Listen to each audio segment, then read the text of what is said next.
Hello friends, आजच्या व्हिडिओमध्ये आपल्याला PDCC बँक आज जो पेपर झाला आहे 23 ऑगस्ट शिफ्ट 1चा त्यात कोणते प्रश्न विचारण्यात आले होते हे आपण बघणार आहोत। कालचे सर्व शिफ्ट आणि आजचा पहिला शिफ्ट याचा ॲनालिसिस आपल्याला करायचा आहे। व्हिडिओ काळजीपूर्वक बघा, नक्की तुम्हाला फायदा होईल।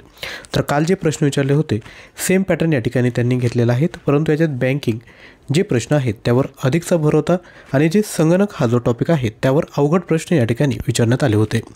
तर आजच्या व्हिडिओला सुरुवात करूयात। त्यापूर्वी रिक्वेस्ट आहे, चॅनलवर नवीन असाल तर चॅनलला सबस्क्राईब करून शेजारी असणाऱ्या बेल आयकॉनला क्लिक करायचं आहे आणि व्हिडिओला लगेचच लाईक करून द्यायचं आहे। तर या ठिकाणी RTGS मध्ये व्यवहार करण्यासाठी किमान मर्यादा किती असते असा एक प्रश्न विचारण्यात आला होता। कालच्या शिफ्टमध्ये NEFT आणि RTGS याचा फुल फॉर्म विचारण्यात आला होता। म्हणजे लक्षात घ्या, बँकिंग विषयी जे डिजिटल गेटवे आहेत त्याविषयी आपल्याला माहिती असणे आवश्यक आहे। तर RTGSची जी किमान मर्यादा आहे ती आहे 2 लाखांपर्यंत किमान मर्यादा आहे। 2 लाखांच्या पुढे जर तुमचे ट्रान्झॅक्शन करायचे असेल तर तुम्ही RTGS यूज करू शकता। NEFT काय असतं की बँक काय करते, जेवढेही NEFTचे पेमेंट असतात त्यांना एकाच वेळेस ते करत असते, बॅचमध्ये ते पेमेंट केले जातात। आणि IMPS काय की इन्स्टंट मोड ऑफ पेमेंट येते, त्यामध्ये लगेचच पैसे ट्रान्सफर केले जातात। ह्या गोष्टी लक्षात असू द्या।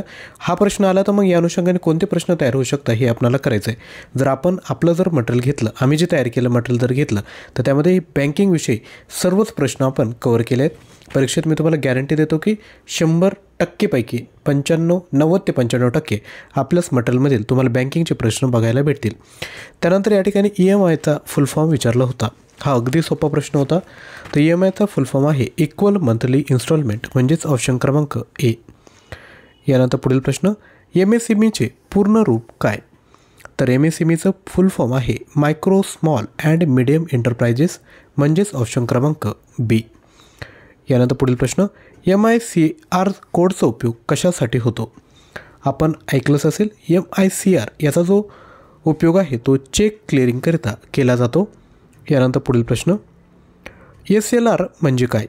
बँकिंग विषय आहे। SLR म्हणजे काय? स्टॅच्युटरी लिक्विडिटी रेशो, म्हणजेच ऑप्शन क्रमांक A। यानंतर पुढील प्रश्न, राष्ट्रीय दुग्ध विकास बोर्ड कुठे आहे? आता हे जे प्रश्न बघतोय ते कृषी आणि ग्रामीण अर्थव्यवस्थाही म्हणू शकतो आणि सामान्य ज्ञानामधील चालू घडामोडी देखील आपण या प्रश्नांना कन्सिडर करू शकतो। तर राष्ट्रीय दुग्ध विकास बोर्ड कुठे आहे? तर ते आहे ऑप्शन क्रमांक B, आनंद गुजरात या ठिकाणी। पुढील प्रश्न बघायचा आहे, त्यापूर्वी छोटीशी रिक्वेस्ट, व्हिडिओला लाईक केलं नसेल तर लाईक आणि चॅनलला सबस्क्राईब करायचं आहे। पुढील प्रश्न आहे, प्रधानमंत्री किसान योजनेत शेतकऱ्यांना किती आर्थिक लाभ मिळतो? तर लक्षात घ्या, 6,000 वर्षातून 3 हप्त्यामध्ये त्यांना मिळत असतात, म्हणजेच ऑप्शन क्रमांक B। यानंतर पुढील प्रश्न, विपणन सहकारी संस्था शेतमालाच्या खरेदी विक्री कार्याबरोबर कोणती प्रक्रिया पार पाडते? तर योग्य उत्तर आहे ऑप्शन क्रमांक B, विपणन। पुढील प्रश्न, पानझडी वृक्षांची वने कोणत्या विभागात आढळतात? आता पानझडी म्हणजे काय की वृक्ष जे आहे स्वतःचे पानं झडतं, कधी झडतं जेव्हा पाण्याची कमतरता येते। तर ही जी वने आहेत ते कोकणात सापडतील का? नाही, तर ही विदर्भात सापडतात जिथं पाण्याचं प्रमाण कमी आहे। पुढील प्रश्न, महाराष्ट्रातील तलावांचा जिल्हा म्हणून कोणत्या जिल्ह्याची ओळख आहे? तर योग्य उत्तर आहे ऑप्शन क्रमांक 1, गोंदिया। अजून प्रश्न बघायचे त्यापूर्वी छोटीशी रिक्वेस्ट, जिल्हा मध्यवर्ती बँक याकरिता जर आपल्याला परीक्षेत विचारणारे 2000 प्रश्न PDF फाईल पाहिजे असेल, फक्त 2000 प्रश्न 2 तासामध्ये वाचून होतील आणि 71 ऑनलाईन टेस्ट, कारण की आता आपण समाजसुधारक देखील टॉपिक ॲड केलेला आहेत, कारण की त्यावर देखील परीक्षेत भर होता कालच्या शिफ्टमध्ये। तर याची जी प्राईज आहे ती आहे 249। लगेचच आपण ज्ञानवंदन एज्युकेटर ॲप डाउनलोड करून हा कोर्स परचेस करायचा आहे। अधिकच्या माहितीसाठी 93 56 25 60 34 यावर व्हॉट्सअप करू शकता। यात काय काय भेटेल तर लक्षात घ्या, यामध्ये तुम्हाला ई-बुक, ऑनलाईन टेस्ट आणि स्पेशल इम्पॉर्टंट PDF भेटणार आहेत। ई-बुकमध्ये काय काय भेटेल, मागील झालेल्या प्रश्नपत्रिका, त्यानंतर कृषीविषयक ज्ञान व महाराष्ट्राची ग्रामीण अर्थव्यवस्था, अर्थव्यवस्था संगणक आणि बँकिंग अवेअरनेस, सहकार, कृषी, ग्रामीण अर्थव्यवस्था यावर प्रश्न। त्यानंतर ऑनलाईन टेस्ट आहेत कॉम्प्युटर, अर्थव्यवस्था, करंट अफेअर 2025चे इम्पॉर्टंट करंट अफेअर तुम्हाला या ठिकाणी बघायला भेटेल। बँकिंग अवेअरनेस, कृषी व ग्रामीण अर्थव्यवस्था 5 आणि मराठी ग्रामरचे 31 आणि समाज सुधारकाच्या 10 एवढ्या ऑनलाईन टेस्ट भेटणार आहे। ऑनलाईन टेस्ट जर आपल्याला द्यायची असेल तर ॲप डाउनलोड करणं गरजेचं आहे। ॲप डाउनलोड केल्यानंतर तुम्ही जेव्हा टेस्ट अटेम्प्ट कराल त्यामध्ये टायमर आहे आणि जेवढे टेस्ट आहे त्याला मल्टिपल अटेम्प्ट आहेत, म्हणजे कितीही वेळेस तुम्ही या टेस्ट देऊ शकता। त्यानंतर स्पेशल इम्पॉर्टंट PDF देखील यामध्ये आपण ॲड केलेले आहेत. पुस्तक आणि लेखक महत्त्वाचे आहेत. विरुद्धार्थी समानार्थी शब्द, पुस्तक लेखक, म्हणी त्यांचे अर्थ आणि जे इम्पॉर्टंट आहेत आपल्या स्क्रीनवर आहेत हे सर्व आपण तुम्हाला यामध्ये प्रोव्हाइड करत आहोत. जर आपल्याला बाकी एक्झामसाठी तयारी करायची असेल तर आपल्याकडे 19,000+ प्रश्न आणि 250+ ऑनलाईन टेस्ट अवेलेबल आहेत. तुम्ही जर PDCC कोड यूज केला तर तुम्हाला ₹100 डिस्काउंट म्हणजे ₹399 हे मटेरियल भेटेल. यामध्ये तुम्हाला हे सर्व कंटेंट भेटणार आहेत. याकरिता दोन्ही कोर्स परचेस करण्याची लिंक डिस्क्रिप्शन बॉक्समध्ये दिली. त्यात जाऊन आपण कंटेंट बघा, फ्री टेस्ट सॉल्व करा आणि हा कोर्स तुम्ही परचेस करू शकता. यानंतर पुढचा प्रश्न, घारापूर लेणी कोणत्या जिल्ह्यात आहे? तर याचं योग्य उत्तर आहे ऑप्शन क्रमांक 2 रायगड जिल्ह्यात आहे. पुढील प्रश्न, भारतात नुकतीच कोणती नवीन उच्च न्यायालय खंडपीठ स्थापन झाली आहे? तर याचं योग्य उत्तर आहे ऑप्शन क्रमांक C अमरावती. पुढील प्रश्न, संगणकातील विंडो हा एक कोणता प्रकार आहे? तर लक्षात घ्या, संगणकातील विंडो हा एक सॉफ्टवेअरचा प्रकार आहे. पुढील प्रश्न, खालीलपैकी कोणते हार्डवेअर नाही? प्रोसेसर, चिप, प्रिंटर आणि माऊस याला तुम्ही स्पर्श करू शकता, हे हार्डवेअर आहे.